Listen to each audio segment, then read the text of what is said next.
கலையாத கல்வியும் குறையாத வயதும் ஓர் கபடு வாராத நட்பும் கன்றாத வளமையும் குன்றாத இளமையும் கழுபிணியிலாத உடலும் சலியாத மனமும் அன்பு அகலாத மனைவியும் தவறாத சந்தானமும் தாழாத கீர்த்தியும் மாறாத வார்த்தையும் தடைகள் வாராத கொடையும்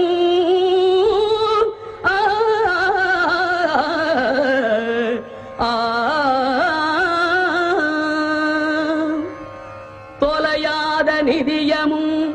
கோணாத கோலும் ஒரு துன்பமில்லாத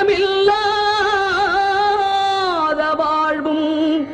துய்யனின் பாதத்தில் அன்பும்